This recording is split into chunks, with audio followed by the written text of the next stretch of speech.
किसी वन में मधुकट नाम का सिंह निवास करता था। बाघ, कौवा और सियार ये तीन उसके नौकर थे। एक दिन उन्होंने एक ऐसे ऊँट को देखा जो अपने गिरोह से भटककर उनकी ओर आ गया था। उसको देखकर सिंह कहने लगा, अरे वाह, ये तो विचित्र जीव है। जाकर पता लगाओ कि यह वन्य प्राणी है अथवा कि ग्राम्य प्राणी है। यह सुनकर कौवा बोला,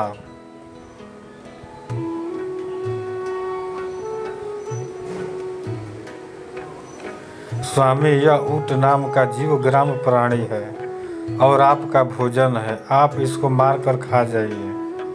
सिंह बोला, मैं अपने यहाँ आने वाले अतिथि को नहीं मारता। कहा गया है कि विश्वस्त और निर्भय होकर अपने घर आए शत्रु को भी नहीं मारना चाहिए। अतः उसको अभयदान देकर मेरे पास ले आओ, जिससे मैं उसके यहाँ आने का कारण पूछ सकूं।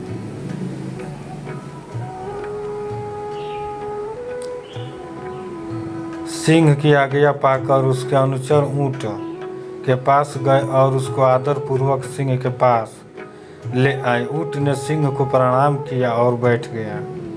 सिंह ने जब उसके वन में विचरने का कारण पूछा तो उसने अपना परिचय देते हुए बताया कि वह साथियों से बिछुड़ कर भटक गया है। सिंह के कहने पर उस दिन से वह कथनक नाम का ऊँट उनके साथ ही रहने लगा।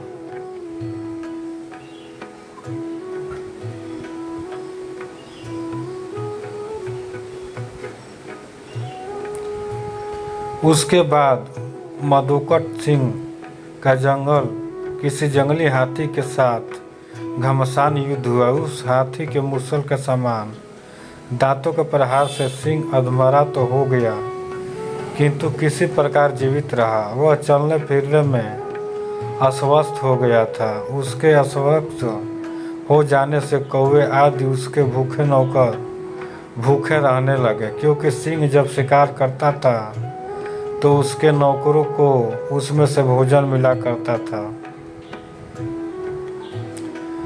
अब सिंह शिकार करने में असमर्थ था।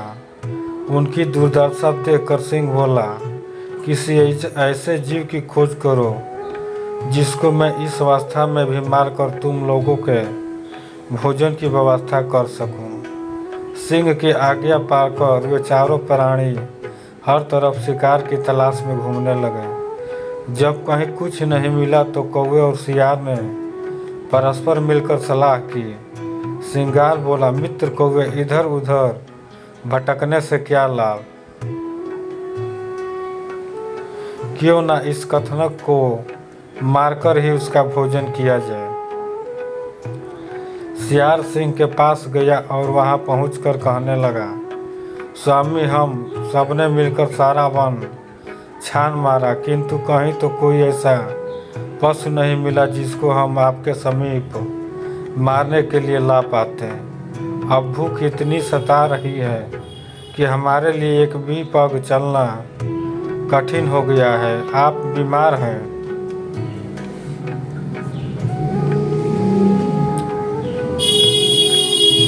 यदि आपकी आज्ञा हो तो इस कथनक के मांस को से ही आपके खाने का प्रबंध किया जाए। पर सिंह ने यह कहते हुए मना कर दिया कि उसने ऊँट को अपने यहाँ पनाह दी है, इसलिए वह उसे मार नहीं सकता। पर सियार ने सिंह को किसी तरह मना ही लिया। राजा की आज्ञा पाते ही सिंगार ने तत्काल अपने साथियों को बुलाया गया। उनके साथ ऊँट भी आया। उन्हें देखकर सिंह ने पूछा, तुम लोगों को कुछ मिला? कौवा, सियार, बाघ सहित दूसरे जानवरों ने बता दिया कि उन्हें कुछ नहीं मिला। पर अपने राजा की भूख मिटाने के लिए सभी बारी बारी से सिंह के आगे आए और विनती की कि वह उन्हें मारकर खा ले। पर सियार हर किसी में कुछ न कुछ खामी बता देता ताकि सिंह उसे न मार सके।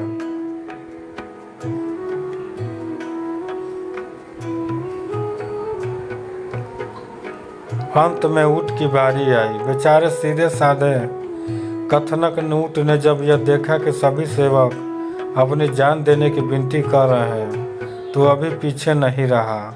उसने सिंह को प्रणाम करके कहा, स्वामी, ये सभी आपके लिए क्षव्य हैं, अभक्ष्य हैं। किसी का आकार छोटा है, किसी के तेज नाखून हैं, किसी के देह पर घने बाल हैं। आज तो आप मेरे ही शरीर से अपनी जीविका चलाइए, जिससे कि यह दोनों लोगों की प्राप्ति हो सके। कथनक का इतना कहना ही था कि व्याघ्र और सियार उस पर झपट पड़े और देखते देखते उसके पेट को चीर कर रख दिया। बस फिर क्या था, भूख से पीड़ित सिंह और व्याघ्र आदि ने तुरंत ही उसको चट कर डाला। सिख धूर्तों के साथ जब भी रहे पूरी तरह से चौकन्ना रहे और उनकी मीठी बातों में बिल्कुल न आए, और विवेकहीन तथा मूर्ख स्वामी से भी दूर रहने में ही भलाई है। दोस्तों, मैं ऐसे ही आपके लिए कहानी मज़ेदार लाता रहूँगा। अगर कहानी अच्छी लगी तो लाइक कीजिए, सब्सक्राइब कीजिए और शेयर कीजिए।